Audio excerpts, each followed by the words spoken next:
Bonjour, Pascal Rousteau. Donc moi je suis paysan vigneron ici à Bréville sur une ferme familiale. On est 3 associés, donc je travaille avec Agnès, mon épouse, et David, mon neveu. Et on a également 2 salariés et on cultive 25 hectares de vignes qui sont destinés à la fois au cognac et au vin de pays. Et puis également 40 hectares de céréales qui fournissent les fermes de Chassagne.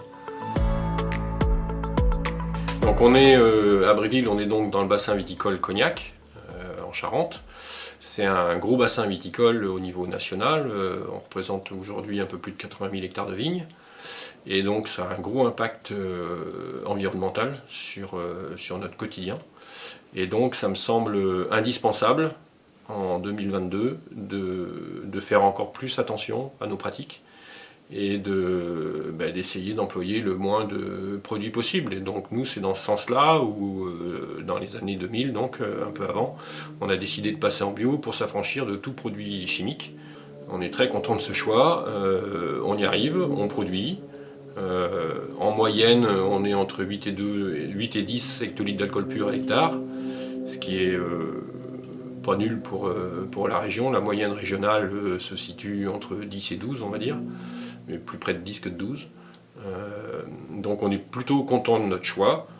Et d'un point de vue économique et social, c'est aussi un choix qui me semble intéressant, puisque, je le disais tout à l'heure, sur notre structure, on est 5.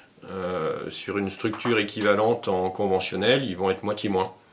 Donc le fait d'être en bio et de pratiquer de la vente directe, ça nous permet aussi de créer de l'emploi. Et donc ça, c'est quelque chose auquel on tient beaucoup, nous, pour partager les richesses du territoire. Le cognac en ce moment va bien.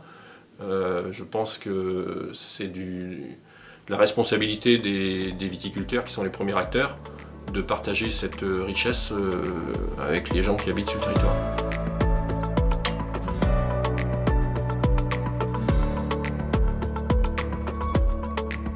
Donc on est passé en bio en 98, on faisait déjà un peu de vente directe antérieurement, essentiellement Pinot et Cognac. Et quand on est passé en bio, rapidement on s'est dit, si on veut valoriser notre boulot en bio, il faut qu'on aille aussi sur des vins. Ce qui est cohérent, c'est de pouvoir vendre le plus localement possible ce qu'on produit.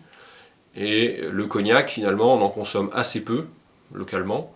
Donc on a souhaité avancer un peu plus dans la production de vins de bouche, et donc on a planté des nouveaux cépages pour pouvoir faire des vins de bouche, cépages rouges et cépages blancs. On a toujours eu l'aspect, on n'a pas envie d'être producteur simplement de matières premières, mais on veut pouvoir participer à l'alimentation des gens locaux.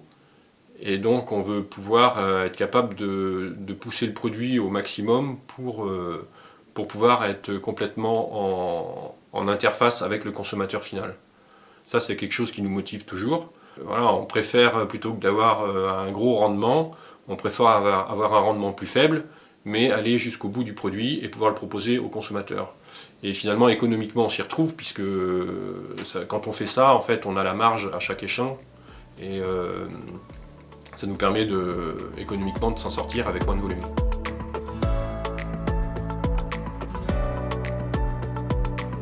Quand on a envie de passer en bio, le discours économique ne suffit pas. Il faut se poser un peu plus de questions et se dire, finalement, demain, qu'est-ce que je vais laisser aux gens qui vont venir derrière moi? À quoi va ressembler la pollution des sols, de l'eau, de l'air dans ce territoire? Et est-ce que je considère que j'ai quelque chose à amener là-dedans, que j'ai ma pierre à amener à cet édifice-là, ou est-ce que je considère qu'après moi le déluge, je m'en mets plein les poches et puis on verra bien. Moi je pense que c'est notre responsabilité de producteur de réfléchir à comment ça va se passer demain. Je pense que c'est aussi dans nos gènes de paysans de voir l'avenir. Le cognac, c'est un produit qu'il faut longtemps pour faire. Il est bon au bout de plein d'années. Il faut longtemps pour le comprendre aussi. Et donc je pense qu'on doit également comprendre que si on veut changer l'orientation de la production et aller vers quelque chose de moins néfaste pour l'environnement globalement, c'est à nous de nous y mettre maintenant, quoi.